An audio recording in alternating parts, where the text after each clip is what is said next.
ছোটবেলায় রোজা না ঘুমিয়ে সেহরি খাওয়ার জন্য জেগে থাকতাম। যখন সেহরি খাওয়ার টাইম হতো তখন কীভাবে যেন ঘুমিয়ে যেতাম। সামনে রোজা, ছোটকালে যদি রোজাটা কিভাবে এনজয় করা হতো বা কিভাবে রাখা হতো এই ব্যাপারটা যদি আমরা জানতে চাই।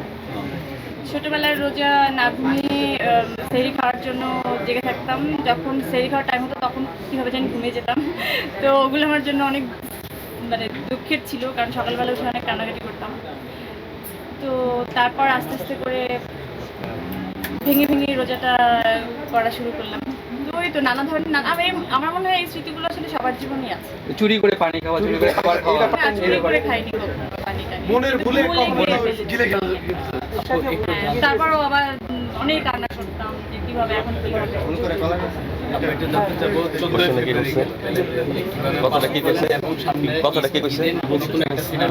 আমার ভ্যালেন্টাইন আসলে বডি পেইন্ট আমি আমার সেলিব্রেশনের ছবিগুলো আপনারা দেখেছেন বডি পেইন্ট নিয়ে। আমার ভ্যালেন্টাইন আসলে বডি পেইন্ট ছিল।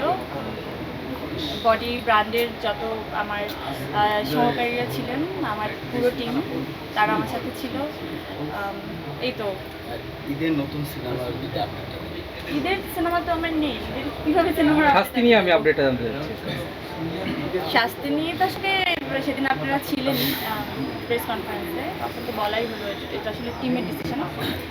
একটা প্রশ্ন আছে, সেটা হচ্ছে যে তোমার এই জার্নিতে এমন কোনো একটা বিষয় আছে যেটা কখনো দর্শকদের বলা হয় না, এই শোবিজের এই পুরো লং জার্নি, ছবির জার্নি, এই জার্নিতে এমন কোনো একটা বিষয় আছে যেটা কোনোদিন বলা হয় না? আছে, দর্শকদের তো কোনোদিন বলা হয় না, সাংবাদিকরা অনেক জ্বালা। তাহলে ভালোবাসা জ্বালা, এই জ্বালাটা কেমন লাগে? মিষ্টি মুখের জ্বালা, আচ্ছা। না জ্বালালে কি হবে? টোটাল সংসার না, পরিসংসার কেমন যাচ্ছে? মতো যাচ্ছে, 2 বাচ্চা এবং আমার বাসায় একটা পেট আছে, ওর নাম পুটু। এই নিয়ে আমার সংসার, এই তো, এবং নানপুরের স্মৃতি। ওকে, ঠিক আছে।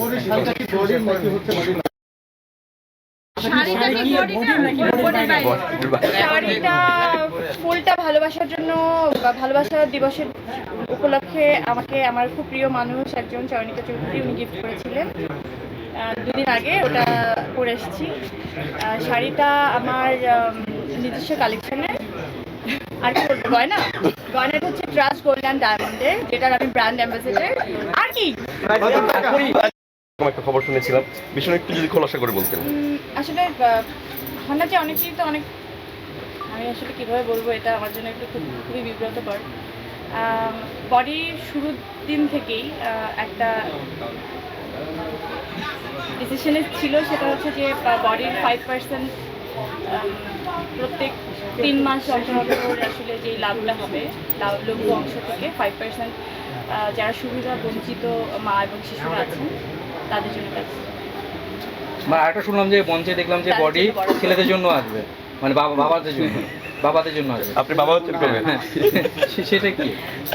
আমি আসলে এটা আমি জানি না। প্রথম যে ফান আমার কাছে খুব মজা লাগতো যে কেন ছেলেদের ড্রেস নেই এখানে। তখন আমি চিন্তা করলাম হ্যাঁ, বাবাদের তো ড্রেস তো দরকার, কারণ এখানে ছেলে শিশু মেয়ে শিশু সবার যেহেতু আছে। তো এখন ইদানিং খুবই ট্রেন্ডি চলে না যে ফ্যামিলি সবাই ম্যাচিং করে ড্রেস পরতে চাই কোনো একটা অকেশনে।